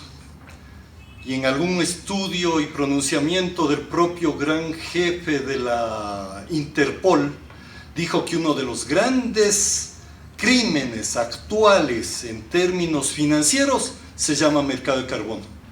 Porque se suponía que si era este bosquecito de 10, 100, 1000 hectáreas, esto podía negociarse una sola vez. Pero comenzaron a negociar un montón de veces, entonces hay un montón de veces y de personas que siguen ampliando, mejor dicho de países, no de personas, que siguen ampliando la emisión de gases de efecto invernadero, pero solo por un bosquecito de 100. Esta estafa la denunció el propio jefe de la Interpol, diciendo estamos frente a un problema. Se suponía que iba a ser una sola vez, que por estos 100 exclusivamente esta cantidad de CO2, pero como se multiplicó, entró a las bolsas y todo lo demás, no funciona.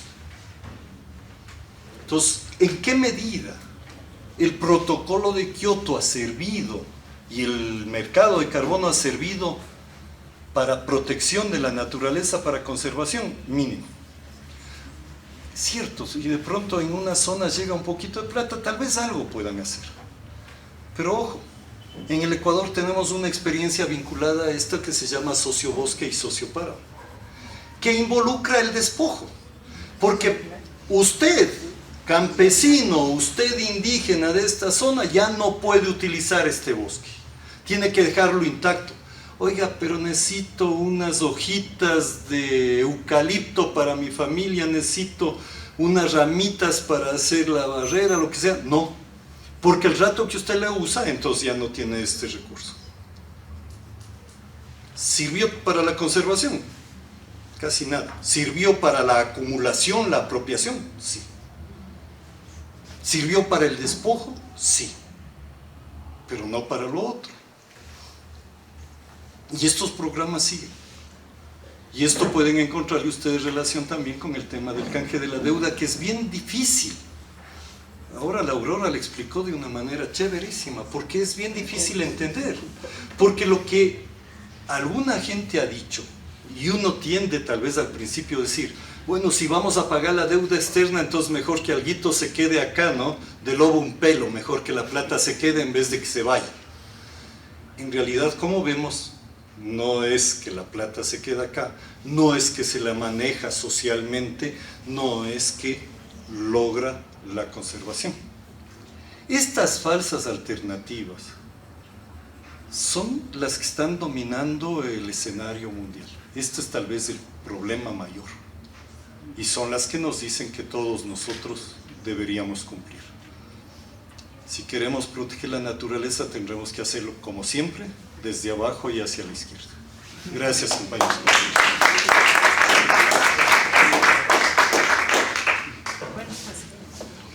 Lamentablemente Víctor tuvo que salir porque tenía que volver a Esmeraldas. Pasen por favor para dialogar con el público si tienen alguna pregunta, comentarios, ampliación de información.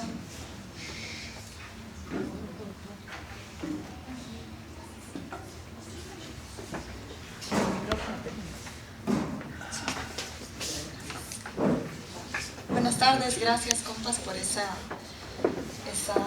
intervenciones.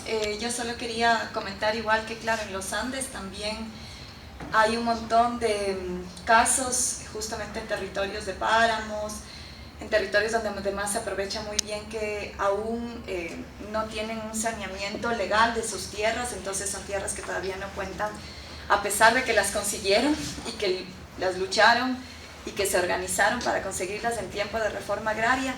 En los páramos andinos hay comunidades donde aún no tienen sus títulos de propiedad de la tierra, y en algunas de ellas, específicamente en Imbabura, pasa, ¿no?, que con la declaración de la UNESCO como geoparques, no solamente es el Estado a través de los programas de no sé si existe un sociopáramo, pero de conservación o de reservas, sino los gobiernos locales y los consorcios de los gobiernos locales. Entonces hay prefecturas, hay municipios donde forman consorcios, y a partir de estos consorcios lo que se están disputando es el manejo, es decir, despojándole a los territorios su capacidad de gobernanza comunitaria sobre sus páramos y sus recursos naturales.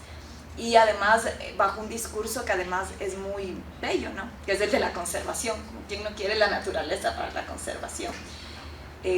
Eso, en el caso de Tungurahua, que bueno, es un ejemplo, y que ha sido un ejemplo de la gobernanza de los páramos a partir del fondo de agua, es también tremendo porque también la Coca-Cola, ¿no?, a partir de una empresa que obviamente no está declarada formalmente como Coca-Cola, sino una empresa de protección medioambiental, también es la que aporta en el fondo de agua de los páramos, en esa causa tan noble que es la conservación de la naturaleza.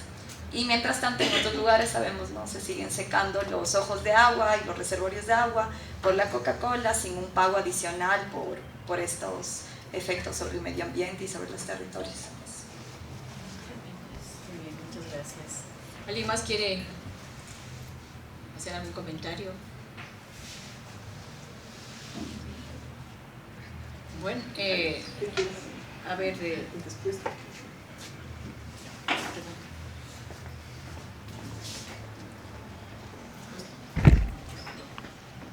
Gracias. Lo mío es una pregunta que tendría que ver más bien con lo que, a nivel político, ¿cuánto estos temas están presentes en la agenda de los movimientos sociales?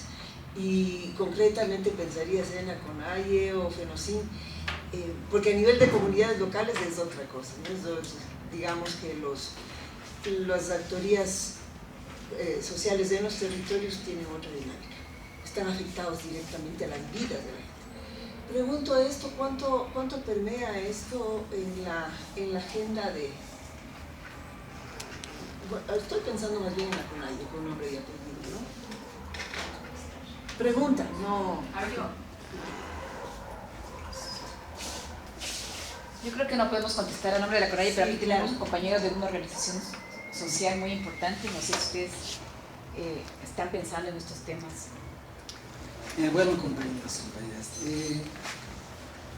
creo que primero nosotros hace un momento conversábamos sobre el desarrollo de todos estos valores, y veíamos importante porque en esta disputa que hay de los relatos y demás, una de las debilidades que nos plantean es cuando algo es dicho desde los campesinos como que no tiene valor, ¿sí?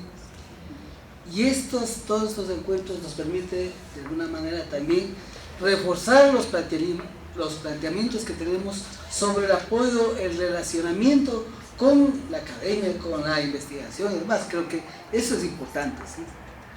Pero también decíamos, nos preocupa están los temas, ¿sí? Decíamos, como dice algún compañero, ¿qué tanto está asimilado por los dolientes? ¿Sí? Y si es un límite, ¿sí?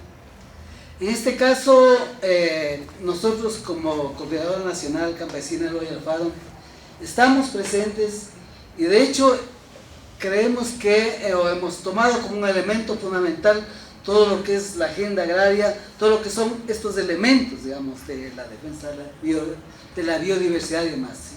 Estamos aquí, ¿sí?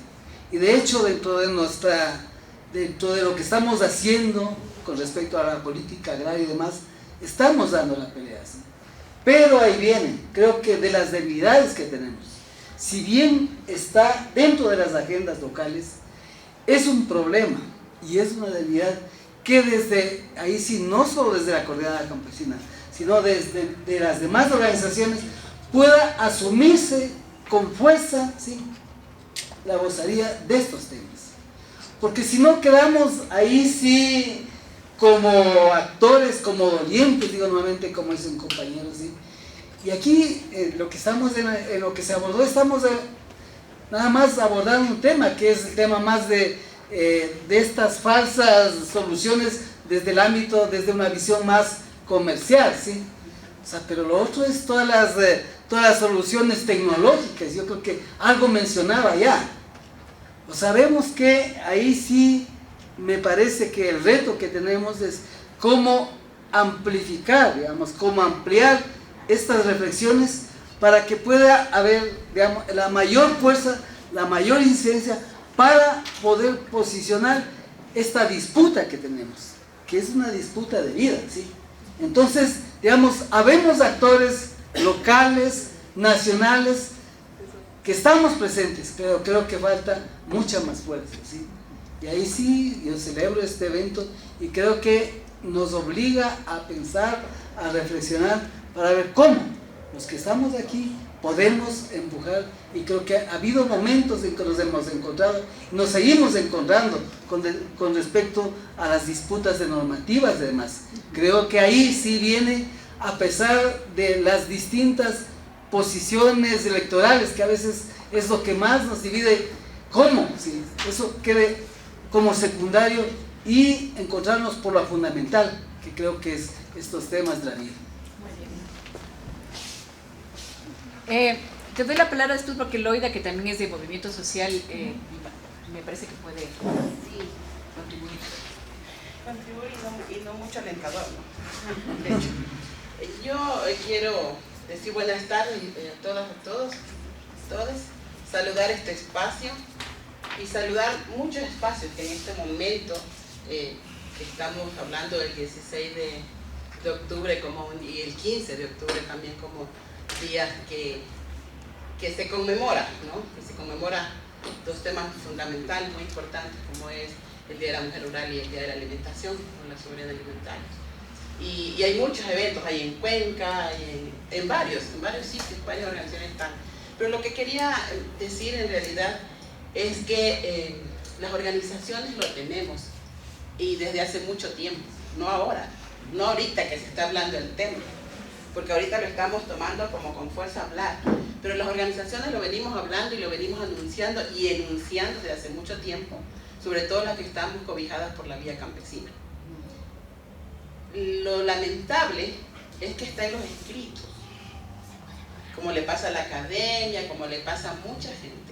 Está en los escritos, en los enunciados, muy bien recogido, trabajado inclusive en el caso de FENOCIN, yo soy parte de la FENOCIN, en el caso de FENOCIN recogido en muchos eventos, en muchas asambleas, en muchos talleres, abordando el mismo tema de los derechos campesinos, de la soberanía alimentaria. Pero lo lamentable es lo que acaba de decir el compañero, y es que se ha quedado efectivamente en los documentos y de alguna forma el haber incursionado en estos temas políticos, electoreros, porque la política no es mala si la tomamos desde el sentido de no generar o involucrarnos de manera tan profunda como dirigentes, como dirigentas en los temas electorales. Hemos perdido muchos compañeros, buenos dirigentes, pero que luego han ido a las filas electos o a otros a trabajar en los espacios públicos y nos quedamos sin ellos, porque ellos cambian su paradigma, o sea, cambian su realidad, inclusive algunos hasta olvidan de qué realidad vienen. Entonces nos ha dejado a las organizaciones sociales muy venidas abajo. Pero además a esto sumarle, y no quiero entrar en el tema político exactamente de manera profunda, pero sí es necesario decirlo, que hubo una década muy fuerte que permeó a las organizaciones sociales y les trató tan fuerte que nos puso al lado de la organización social a un grupo que respondía a una realidad para este momento. Y las organizaciones que venimos de años, en el caso de la FENOCIN, 54 años, pues perdimos todo ese, que no nos fulminaron porque la memoria histórica no nos permite dejar de lado todo el tema, pero que sin embargo la realidad misma que se vivía nos dejó inclusive sin tema, porque nuestro proyecto político como organizaciones pasó a ser un proyecto político de otro y transversado además. El tema es que no fue tomado como realmente nosotros lo habíamos pensado, sino como a ellos se les ocurrió o como ellos pensaron que era mejor. Entonces eso, y coloco todo esto para saber de dónde viene todo este proceso de debilitamiento de las organizaciones sociales, que este rato hemos perdido inclusive hasta la vocería. Es decir, hablan otros por nosotros. Entonces yo creo que este momento es importantísimo, y aquí sí creo, y como dirigente de una organización de base de la FENOCIN, sí pedir que tenemos que hacer una minga social. Una minga para que las organizaciones que en un momento dimos mucho al país y que seguimos dando, pero que sin embargo hay un momento yo creo que nos dieron dormilina, no sé qué cosa nos dieron, pero estamos así como muy durmiendo y la situación nos amerita despiertos. Entonces creo que es muy importante que nosotros pensemos en estrategias, y yo creo que espacios como estos también deben poner ese punto. Discutir el cambio climático, discutir la soberanía alimentaria, muchas gracias, discutir todos los temas que hemos discutido en el FUTPI en este año, en el 2022, que tuve la oportunidad también de participar, porque además estamos acá creo que un poco repitiendo. ¿Y por qué repetimos? Porque no se ha avanzado mucho. No creo que no se ha avanzado, yo no soy totalitario, o sea, creo que siempre hay algo que se hizo. Pero en este momento significa que temas que estamos volviendo a tratar es porque todavía no se ha logrado. Y no está mal, pero sin embargo eso es un termómetro que nos dice, que nos avisa, que nos alerta. Yo creo que es importante que en los espacios diversos que se van desarrollando, también tenemos que ir pensando desde cada uno cómo logramos que las organizaciones sociales, que dieron mucho en su momento, vuelvan a recuperar, o volvamos a recuperar todo ese bagaje de acciones que hacía temblar a gobiernos, que hicimos un montón de cosas en función de que los gobiernos pongan atención. 2019-2022 ya no logramos mucho.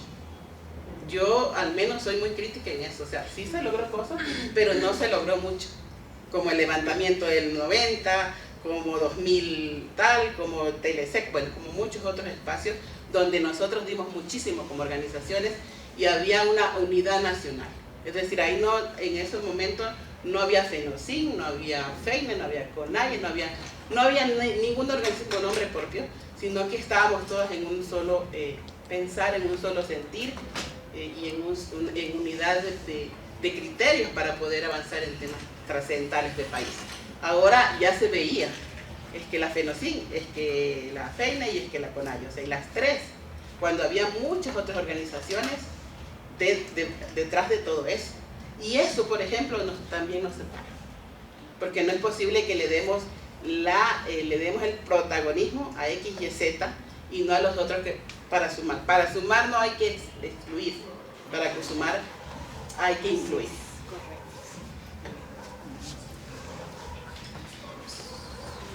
La otra compañera ya se fue.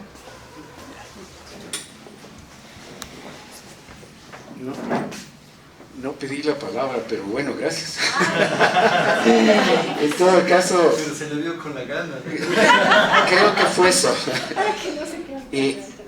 Esto del mercado de carbón y todo eso es tan complicado para uno que ha tenido un poquito de educación y por eso nos meten gato por liebre. Si mi ley que mencionó dice que la educación pública gratuita solo beneficia a los ricos. y más del 50% de los estudiantes en universidades públicas en Argentina son primera generación que fue a la universidad. Y aquí también algún idiota o un idiota dijo, no me acuerdo quién es, dijo que los presos se dejan coger presos porque en la cárcel tienen comida y tienen salud y tienen médicos. Sí, salud, viejo, que tienen. Fue un idiota o una idiota, porque hay de los dos géneros. Entonces, bueno, eso es lo que se me vino a la mente, ¿no? Entonces, si esto creen que nosotros nos podemos comer, ¿cómo no nos van a meter el mercado de carbono y pagar, etcétera, etcétera, la deuda, si personas con cierto nivel académico no entendemos bien? Peor el pueblo, ¿no? Eso nomás, y gracias por el micrófono. Acá. Bueno, buenas tardes, gracias por la presentación. Yo soy bióloga de formación y este tema de la conservación es un tema extenso y yo estoy de acuerdo en general con lo que han dicho. Me parece que después de algunos años en los que, digamos, yo también tenía como una posición súper fuerte frente a todas estas formas de despojo, creo que una de las cosas importantes ha sido ir matizando sin dejar de ver radicalmente cuál es el problema en esta categorización que hacen de disposición por conservación, que es fuerte, realmente súper fuerte. Es un enunciado político que sería una bomba en la Academia de Ciencias Biológicas.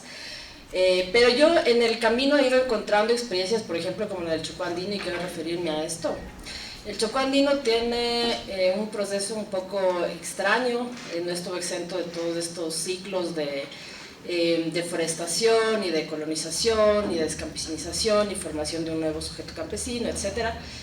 Y creo que hay una generación ahí de gente que pudo salir, que vivía en territorio, pudo salir a estudiar fuera y volver un poco con, digamos, conocimientos ambientales, y los puso un poco como en la cualificación de procesos internos de producción sostenible y de conservación. Yo creo que es una cuestión importante matizar ciertas cosas, porque ahí hay mucha inversión de muchos años de ONGs, como en todos los procesos de resistencia también, eso hay que decirlo.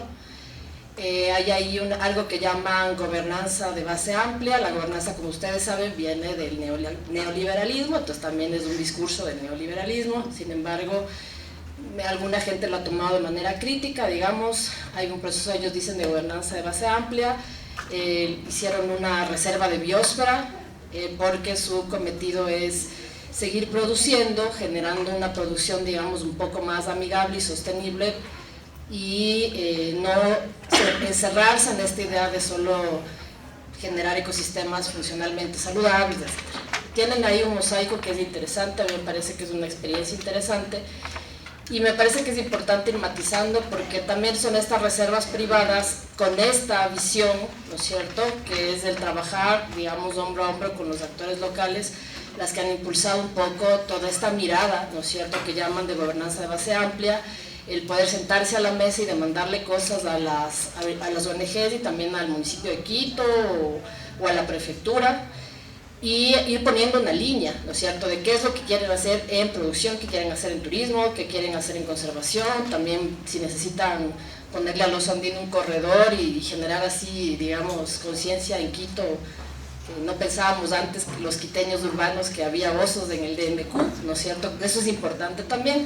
Y por último se meten de lleno, de frente con esta lucha antiminera, ¿no? Entonces a mí me parece que es importante como ir matizando esos procesos. Me parece que yo en estos años he pensado mucho, a veces uno piensa en los procesos amazónicos y dice, hay compañeros que están en Pastaza conservando extensas áreas de selva y no tienen una sola área protegida, y es la selva extensa y mejor conservada del país. Sin embargo, ahí, digamos, en esa circunstancia se pueden dar, digamos, entre comillas, de lujo de no tener que hablar con el Ministerio del Ambiente, ¿no?, por reservas protegidas. Sí, por sociobosque, esa es otra cosa. Pero ahí, porque es esa circunstancia, porque hay un nivel de aislamiento en Pastaza histórico, etc. Pero ahí, en cambio en otras partes como aquí, que tenemos el río Machangar encima, que tenemos deslaves, que tenemos problemas, necesitamos sentarnos a hablar con el Estado y con el gobierno y sus representantes. Entonces yo creo que ahí siempre queda la idea desde dónde lo hacemos, ¿no es cierto? El tema de no podemos ser enclaves en lugares así como tan complejos, y teniendo posiciones frente a eso, porque en realidad la política ambiental la baja de una manera muy fuerte el Ministerio del Ambiente, y la verdad es juez y parte, está ahí dando permisos así a mansalva a las mineras, simplificando sus procesos, y por otro lado normándole a la gente que no use. Entonces ahí necesitamos sentarnos con ellos, con ellas, y saber exactamente quiénes son y poner también ahí la palabra, ¿no? Un poco ese es como mi cuestionamiento o comentario. Bueno, la conversación está interesantísima, por eso nos acabó el tiempo. Así es. Entonces les agradezco mucho. Les invito a seguir pensando en estos temas, sobre todo a la gente de las organizaciones sociales, hacer un comentario sobre lo del Chocó Andino. Realmente lo importante es quién controla los procesos. El proceso del Chocó Andino es un proceso autónomo hasta cierto punto. Como tú decías, competencia amplia, me parece que decías. Ganamos una consulta súper histórica, entonces es muy diferente que los otros modelos que hemos presentado aquí, ¿no? Entonces les agradezco muchísimo y ahí seguimos.